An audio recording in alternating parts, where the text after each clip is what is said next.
दोस्तों, आज social media में एक लेख चर्चा में है और इस लेख का शीर्षक है, क्या दिल्ली सरकार, विधानसभा व सीएम की कुर्सी अवैध है। जिस पत्रकार ने ये लेख लिखा है उसने मुझसे बात की थी। उसने अपने लेख में इस डॉक्टर अम्बेडकर पर लिखी हुई मेरी पुस्तक का भी जिक्र किया है, इसके अंशों को भी कोट किया है और इस पुस्तक में मैंने स्पष्ट रूप से लिखा है कि डॉक्टर अम्बेडकर, भारत की संविधान सभा, ड्राफ्टिंग कमेटी, पंडित नेहरू, सरदार पटेल, राजगोपालाचारी, ये सब लोग दिल्ली को राज्य बनाने के या यहाँ विधानसभा, सरकार और मुख्यमंत्री आदि की संस्था बनाने के पक्षधर नहीं थे। अब इस विषय पर मेरे पास प्रश्नों की बौछार लग गई। बहुत लोगों ने फ़ोन करके भी कुछ प्रश्न पूछे, कुछ और उछाले गए हैं, कुछ उस पत्रकार ने भी मुझे एक दो प्रश्न भेजे हैं।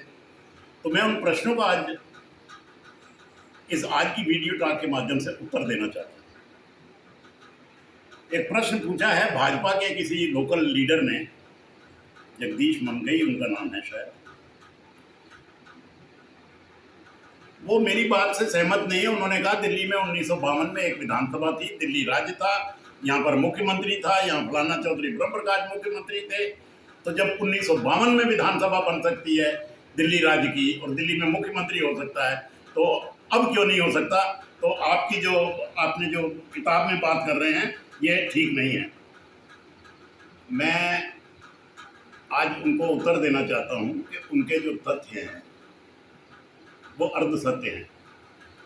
1952 में दिल्ली में एक विधानसभा थी, एक व्यक्ति थे जिनका नाम मुख्यमंत्री भी था, लेकिन दिल्ली राज्य नहीं था, दिल्ली सी श्रेणी का राज्य था। उस समय 3 श्रेणी के राज्य होते थे, एक ए कैटेगरी का, एक बी कैटेगरी का और सी कैटेगरी का। दिल्ली सी कैटेगरी का राज्य था। सी कैटेगरी के राज्य वो थे जिनको भारत सरकार सीधा चलाती थी, डायरेक्ट। किसके माध्यम से? एक चीफ कमिश्नर के माध्यम से। और वो चीफ कमिश्नर अमूमन एक आईसीएस अफसर होता था जिसको भारत सरकार नियुक्त करती थी। तो ये मैं उन महोदय को उनके प्रश्नों का उत्तर दे रहा हूँ। अब सवाल ये है, उन्होंने ये ठीक कहा कि 1956 में वो विधानसभा एबॉलिश हो गई थी, उनकी बात ठीक है, एबॉलिश हो गई थी 1956 में। और ये मुद्दा संविधान सभा में उठा था। संविधान सभा में क्या मुद्दा उठा था? संविधान सभा में मुद्दा ये उठा था, भाई जो छोटे छोटे क्षेत्र हैं, जैसे दिल्ली है, अजमेर है, कुर्ग है, बिलासपुर है, भोपाल है, कूच बिहार है, अंडमान निकोबार है, इन प्रदेशों में क्या शासन व्यवस्था हो, क्या इन्हें राज्य बनाया जाए। और ये सवाल इसलिए उठा था कि इन प्रदेशों की आबादी बहुत कम थी। इन प्रदेशों का एरिया जो है, क्षेत्रफल जो है, वो बहुत छोटा था। इन प्रदेशों की आमदनी मात्र कुछ लाख रुपए थी और खर्चा करोड़ों में आता था अगर संस्थाएं बनाई जाती तो। ना वहाँ विधानसभा बन सकती थी, ना विधायकों को तनख्वाह दी जा सकती थी, ना वहाँ सचिवालय बन सकता था, ना नौकरशाही को तनख्वाह दी जा सकती थी क्योंकि आमदनी इतनी कम थी। राजनिवास और सीएम ऑफिस नहीं हो सकते थे, मंत्रियों के दफ्तर नहीं हो सकते थे। तो इसलिए संविधान सभा ने निर्णय ये लिया कि भाई एक कमेटी बनाओ, और कमेटी बनाई गई स्टेट रीऑर्गेनाइजेशन कमीशन 1956 में। उसे कहा गया कि भाई आप बताओ इन राज्यों का क्या करें। तो राज्य पुनर्गठन आयोग ने, जिसने 1956 में रिपोर्ट दी, उसने कहा भाई इन राज्यों के 7 के राज्यों में विलीन कर दो, या जो राज्य सक्षम है, जिनके पास आमदनी है, जरिया है, उनको वो राज्य बना दो। तो वो 1956 में उन्होंने एक निर्णय लिया इस कमीशन ने कि जितने सी कैटेगरी के राज्य हैं उन सब की विधानसभाएं समाप्त कर दो। दिल्ली क्योंकि सी श्रेणी का राज्य था, दिल्ली की विधानसभा समाप्त हो गई, अन्य कई प्रदेशों की भी विधानसभा समाप्त हो गई। तो सी श्रेणी के राज्यों की विधानसभा समाप्त हो गई और इनका नाम हो गया केंद्र शासित प्रदेश।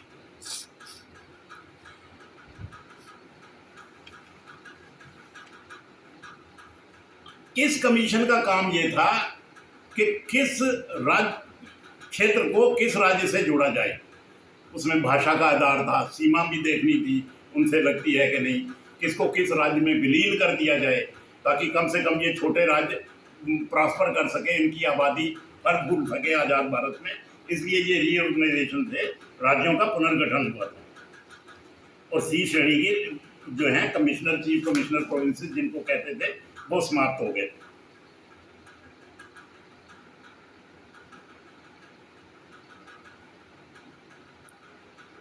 हाँ, एक प्रश्न ये भाजपा के दिल्ली के नेता ने कुछ मेरे से पूछा है कि भाई जब ये मीटिंग, गुप्त मीटिंग जो 25 जुलाई 1949 को सरदार पटेल के निवास पर हुई, जिसमें दिल्ली के भविष्य का फैसला किया गया, वो कह रहे हैं कि जब ये अनौपचारिक मीटिंग थी तो इतना बड़ा फैसला विधानसभा समाप्त करने का उस मीटिंग में कैसे हो सकता था।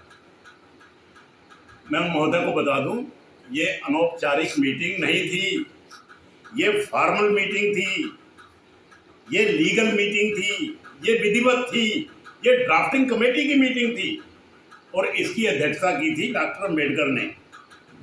स्थान बदला गया था, सेंट्रल हॉल ऑफ पार्लियामेंट में ना होके सरदार पटेल के निवास पे। समय बदला गया था, सुबह 11 बजे होनी थी, बाद में 3 बजे हुई। बाकायदा इसके लिए नोटिस दिया गया था सभी सदस्यों को, हिदायतें दी गई थी कि इसकी पब्लिसिटी नहीं होनी चाहिए, अननेसेसरी। और सबसे इम्पोर्टेंट बात कि इसमें पंडित जवाहरलाल नेहरू और सरदार पटेल, सरकार के 2 मुख्य नुमाइंदे, उनको निमंत्रण देकर विधिवत रूप से आमंत्रित किया गया था अंबेडकर साहब की तरफ से सरदार पटेल के घर, और वो उन्होंने तशरीफ लाए थे।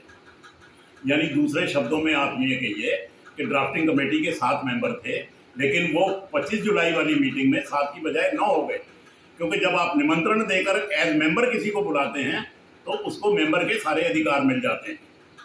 निमंत्रण किस लिए दिया गया? निमंत्रण इसलिए दिया गया कि कमेटियों में स्ट्रेंजर जो है,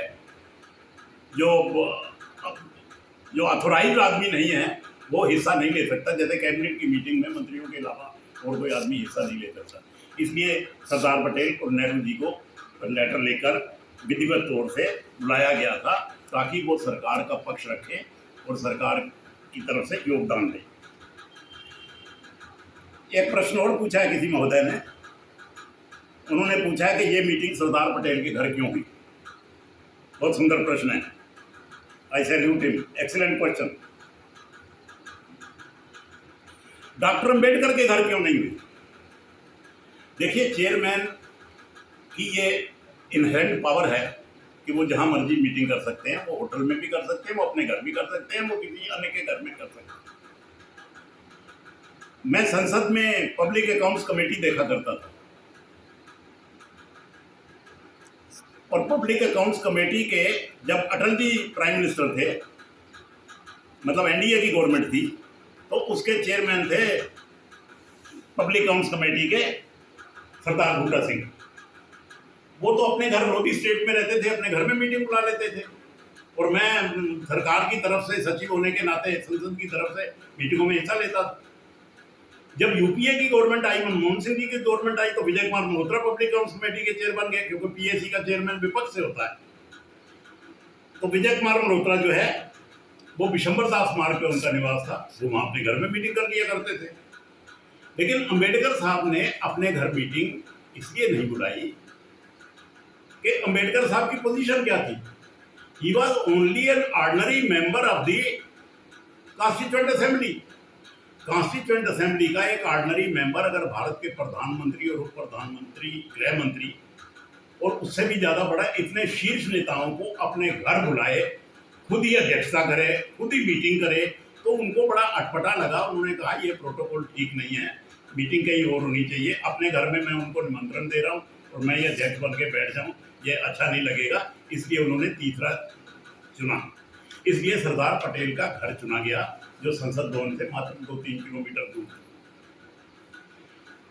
इससे एक और पॉइंट निकल के आता है, कुछ लोग कहते हैं कि सरदार पटेल और नेहरू जी में संबंध बहुत मधुर नहीं थे, लेकिन वो बात तो यहाँ पंचर हो जाती है। अगर सरदार पटेल के घर मीटिंग हुई तो अंबेडकर साहब ने नेहरू जी की पूछा होगा कन्वीनियंस कि सर आप आ जाएंगे उस मीटिंग में क्या? और नेहरू जी ने कहा हाँ हाँ पटेल के घर में मैं आ जाऊंगा। तो इसका मतलब है कि दोनों के संबंध बहुत मधुर थे, इसलिए नेहरू जी पटेल आपके यहाँ चलेंगे।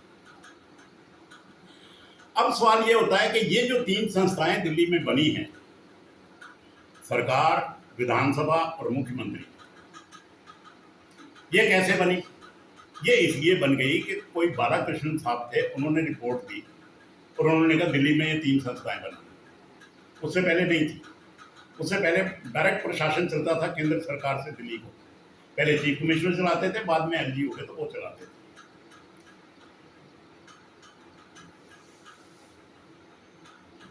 ये बालाकृष्णन कौन थे जिन्होंने ये कहा कि 3 संस्थाएं बना दो? बालाकृष्णन साहब कोई जज नहीं थे सुप्रीम कोर्ट के। सुप्रीम कोर्ट के जज थे जिनके नाम से ये कमेटी बनी थी, उनका नाम था जस्टिस आर एस सरकारिया। वो जज साहब ने 3-4 महीने काम किया, वो प्रेस काउंसिल के चेयरमैन बन गए, वो काम छोड़ गए। बाकी सारा काम बालाकृष्णन साहब ने किया, जो एक रिटायर्ड आईएएस अफसर थे, ब्यूरोक्रेट थे। ये सारी रिपोर्ट उनकी है। उन्होंने ये सिफारिश की थी कि ये 3 संस्थाएं दिल्ली में बना दो और उनको संविधान में संशोधन करके बनाओ। उनके सामने वो 25 जुलाई की गुप्त मीटिंग जो अम्बेडकर साहब ने जिसकी अध्यक्षता की थी और नेहरू जी पटेल ने अटेंड किया था, उनके सामने ये तथ्य नहीं रखा गया। अगर रखा गया होता तो संभवतः बालाकृष्णन कमेटी इस तरह की सिफारिश नहीं करती। दूसरी बात यह है कि अगर सिफारिश कर भी दी बालाकृष्णन कमेटी ने, केंद्र सरकार ने मान कैसे ली? क्योंकि उससे पहले तो यहाँ कोई इस तरह का सिस्टम नहीं था। मैं जो जिस निष्कर्ष पर पहुंचा हूं कि केंद्र सरकार ने बालाकृष्णन कमेटी की सिफारिश शायद इसलिए मान दी कि केंद्र में जो सरकारें थी, जो प्रधानमंत्री थे, वो अपने दम पर नहीं थे। वो दूसरों के सहारे, दूसरों की बैसाखियों के सहारे सत्ता में बैठे थे। जैसे उन्होंने जब रिपोर्ट दी बालाकृष्णन कमेटी ने, तो देश के प्रधानमंत्री थे वीपी सिंह। वीपी सिंह की सरकार जिंदा थी कम्युनिस्टों के सपोर्ट पर, बीजेपी की सपोर्ट पर। उसके बाद लगभग 1 साल के बाद आ गए चंद्रशेखर जी, उनकी सरकार जिंदा थी कांग्रेस की आउटसाइड सपोर्ट से। उनके बाद मुख्यमंत्री, प्राइम मिनिस्टर बन गए पीवी नरसिम्हा राव। पीवी नरसिम्हा राव को दिल्ली से कोई ज़्यादा उनको लगाव नहीं था और उन्होंने इंटरेस्ट भी ज़्यादा इसमें शो नहीं किया। इसलिए जो बालाकृष्णन कमेटी ने सिफारिशें दी वो एज इट इज मान ली गई। संसद ने उस पर ठप्पा लगा दिया। संसद ने भी ठप्पा इसलिए लगा दिया कि संसद को भी ये जानकारी नहीं थी कि 25 जुलाई को जो गुप्त मीटिंग हुई है वो क्या मीटिंग हुई थी और उसके निर्णय क्या क्या थे। जो 25 जुलाई को मीटिंग हुई उसके मिनट्स, उसकी कार्रवाई का सारांश ये अम्बेडकर साहब ने बंद लिफाफे में डॉक्टर राजेंद्र प्रसाद को भेज दिया। ये सारे कागजात संविधान सभा की कार्यसूची में नहीं थे। ये डॉक्टर राजेंद्र प्रसाद ने उनको सूची में दर्ज नहीं कराया। अम्बेडकर साहब ने जो बंद लिफाफा भेजा था, जो सारांश भेजा था मीटिंग का, वो संविधान का जो फाइनल कॉपी थी उसके साथ लगा के भेजा था, चाहे स्टेपल करके भेजा हो या अलग लिफाफे में भेजा हो, लेकिन उसका कार्यसूची में उल्लेख नहीं था।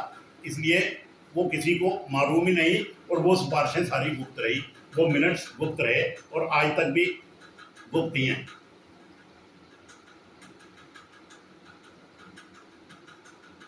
उस कमेटी की रिपोर्ट में मोटे तौर पे बता देता हूँ क्या लिखा हुआ था, जो मेरे को अपने रिसर्च से पता लगा था। उस कमेटी की रिपोर्ट में ये लिखा हुआ था, जो अम्बेडकर साहब के की अध्यक्षता में सरदार पटेल के निवास में हुई थी। उस गुप्त कमेटी की मीटिंग में ये लिखा था, नंबर 1, कि हम सीतारमैया कमेटी की उस रिपोर्ट से सहमत नहीं है जिसमें कहा गया है कि दिल्ली को राज्य बना दो। अर्थात कमेटी ने कह दिया कि यहाँ राज्य नहीं बनेगा, स्टेटहुड नहीं बनेगा। और एक 3-4 लाइनें उन्होंने लिखी अम्बेडकर साहब ने अपने पेन से अपनी रिपोर्ट में। मैं वो 4 लाइनें पढ़ देता हूँ। हाँ, मैं एक और बता दूंगा आपको, जो सीतारमैया कमेटी की रिपोर्ट है उसने सिफारिश जो संविधान सभा ने बनाई थी इन सारे प्रदेशों के बारे में, उसने ये रिपोर्ट दे दी, भाई दिल्ली को राज्य बना दो, 50 मेंबरों की एक विधानसभा बना दो और 3 मेंबरों का एक मंत्रिमंडल बना दो। ये रिपोर्ट वो दे चुकी थी कमेटी और ये रिपोर्ट डॉक्टर राजेंद्र प्रसाद के पास थी। अम्बेडकर साहब वाली इस कमेटी में जो गुप्त मीटिंग थी उसमें पहला काम यह किया कि इस कमेटी ने कहा कि हम सीतारमैया कमेटी की रिपोर्ट से असहमति व्यक्त कर रहे हैं जिसने कहा है दिल्ली में राज्य बना दो। और ये संस्थाएं बनाते। अम्बेडकर साहब ने अपनी रिपोर्ट में ये भी लिखा, रिपोर्ट लंबी जोड़ी है वो, जो जो रेलिवेंट पैरा है मैं उसकी 2 लाइनें पढ़ के दे रहा हूँ, और मैं कोर्ट में दे रहा हूँ, उनके शब्दों में दे रहा हूँ। जहाँ तक दिल्ली का प्रश्न है, ये अंग्रेजी में है इसलिए मैं अंग्रेजी में पढ़ता हूँ। So far as Delhi is concerned, it seems to us, जहाँ तक दिल्ली का ताल्लुक है, हमें ऐसा लगता है, it seems to us that as the capital of India, कि भारत की राजधानी होने के नाते it can hardly be placed under a local administration, कि इसको किसी स्थानीय प्रशासन सरकार के अधीन नहीं रखा जा सकता। मतलब राज्य दिल्ली नहीं बनेगा, ये उनका निर्णय था उस गुप्त मीटिंग का। अगले पैरे में उन्होंने एग्जाम्पल भी बताए अमेरिका के, ऑस्ट्रेलिया के, कनाडा के, और वो बताया उन्होंने कैसे अमेरिका में, जो अमेरिका की राजधानी है उसके बारे में कानून बनाने का अधिकार, टोटल कंट्रोल वहाँ की कांग्रेस को है, वहाँ की पार्लियामेंट को है जिसका नाम कांग्रेस है। इसी तरह उन्होंने कहा ऑस्ट्रेलिया में ये अधिकार, कैनबरा के बारे में जो ऑस्ट्रेलिया की राजधानी है, सारा अधिकार वहाँ की संसद को है, ना कि किसी लोकल गवर्नमेंट को। इसी तरह उन्होंने कहा कनाडा में जिसकी राजधानी ओटावा है, सारा अधिकार कनाडा की पार्लियामेंट को है, ना कि किसी लोकल गवर्नमेंट को। इसलिए उन्होंने कहा कि दिल्ली के बारे में भी जो टोटल कंट्रोल रहेगा वो भारत की सरकार का रहेगा। एक साहब ने और सवाल पूछा है, उन्होंने पूछा है कि 2018 में, अभी 2-3 साल पहले,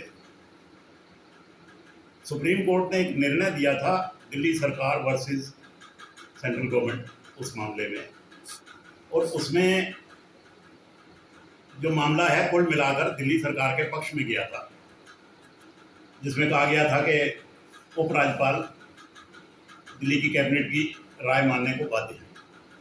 तो इन महोदय ने ये पूछा कि क्या सुप्रीम कोर्ट के मामले में ये गुप्त मीटिंग वाला तर्क, जिसमें ये सारी बातें कही गई, ये सुप्रीम कोर्ट को बताया गया था?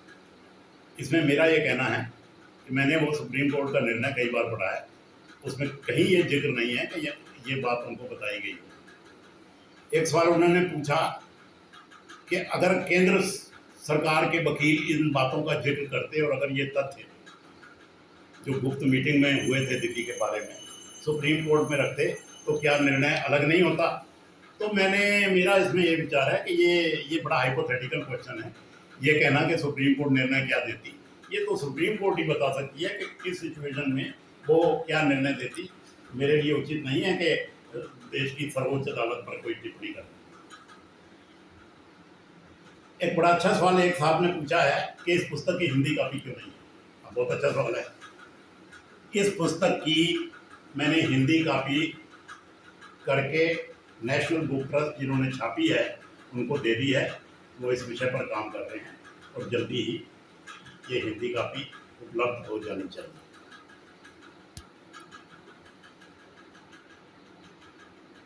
मैं पुनः आपको बता दूं कि मैंने ये शब्द कहीं इस्तेमाल नहीं किया कि दिल्ली की सरकार, विधानसभा और ये अवैध है।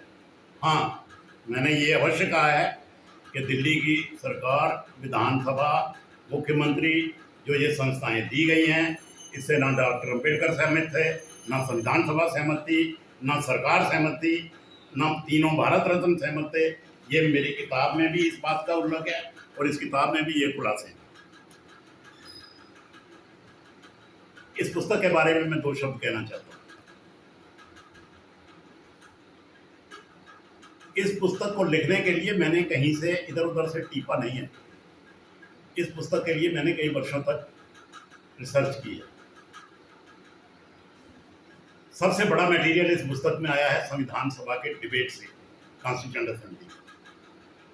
उसके बाद में कॉन्स्टिट्यूएंट असेंबली के बाद में प्रोविजनल पार्लियामेंट बन गई उनकी डिबेट से। उसके बाद में पार्लियामेंट में समय समय पर दिल्ली के ऊपर जब भी डिस्कशन हुआ, होम मिनिस्टर ने जवाब दिया, पीएम ने जवाब दिया, वहाँ से वो उद्धृत किया गया है। जो सबसे महत्वपूर्ण और सबसे एथेंटिक, जिसको कोई चुनौती नहीं दे सकता, जो मटेरियल मुझे मिला है वो मिला है भारत सरकार की तिजोरी से। और उस तिजोरी का नाम है नेशनल आर्काइव, राष्ट्रीय अभिलेखागार। राष्ट्रीय अभिलेखागार क्या है, नेशनल आर्काइव क्या है? संविधान निर्माण के सारे कागज उनके पास हैं। उनका मैंने कई कई जगह जिक्र भी किया है, कुछ कागज मुझे मिल भी गए, उसी आधार पर मैं ये खुलासे कर पा रहा हूँ।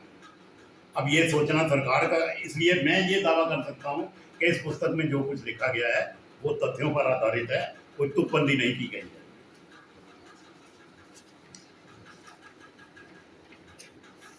एक साहब ने सवाल पूछा है कि मैंने जो तथ्य इस पुस्तक में लिखे हैं, क्या सरकार उसको पब्लिक डोमेन में रखेगी, क्या सरकार उनको पब्लिक में उनका खुलासा करेगी?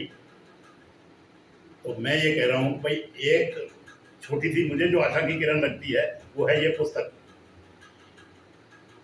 अगर माननीय सुप्रीम कोर्ट इस पुस्तक को याचिका समझ ले, ये शब्द जरा गौर करिए, और इसका संज्ञान ले ले, तो वो भारत सरकार को आदेश दे सकती है कि ये पब्लिक डोमेन में लाइए ये सारे कागज। ये बात मैं इसलिए कह रहा हूं कि 1960 और 70 के दशक में सुप्रीम कोर्ट के सामने बहुत से ऐसे जनहित के मामले आए थे जो लोगों ने, जिस पर या तो एक 10 पैसे का पोस्ट कार्ड लिखा हुआ था या कोई टेलीग्राम मात्र ही भेज रखा था, और सुप्रीम कोर्ट ने उसको याचिका मान दिया था। तो अगर उनको याचिका माना जा सकता है तो वो इस पुस्तक को भी याचिका मान सकते हैं, या मेरी इस बात को याचिका मान सकते हैं, और संज्ञान लेकर और सुओ मोटो भी वो भारत सरकार को डायरेक्शन दे सकते हैं कि ये तथ्य जनहित में पब्लिक में किए जाएं। अभी मैं सोच रहा था, मेरे पास मुझे लगा 2 रास्ते और भी हैं। एक रास्ता है आरटीआई, सूचना का अधिकार, कि आप आरटीआई के अंदर एप्लीकेशन लगा लगा के सरकार का दफ्तर भर दीजिए कि भाई ये बताओ 25 जुलाई 1949 को 3 बजे दोपहर फला फला जगह ये मीटिंग हुई थी कि नहीं जिसमें दिल्ली के निर्णय हुए थे, तो उसके हमें मिनट्स प्रोवाइड किए जाएं। सूचना लेना सरकार के यहाँ से आपका अधिकार है, और इसके लिए जो लोग हेल्प कर सकते हैं, एक तो आम आदमी कर सकता है, कुछ ऐसी संस्थाएं हैं जो बाबा साहब के नाम से बनी हुई हैं, कुछ अंबेडकर साहब के अनुयायी हैं, प्रशंसक हैं मेरी तरह, जो इन पब्लिक इंटरेस्ट पीआईएल इनको लगा सकते हैं, आरटीआई को।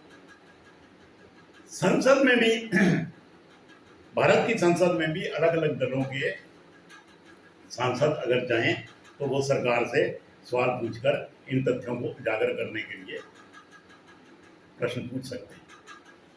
Thank you very much.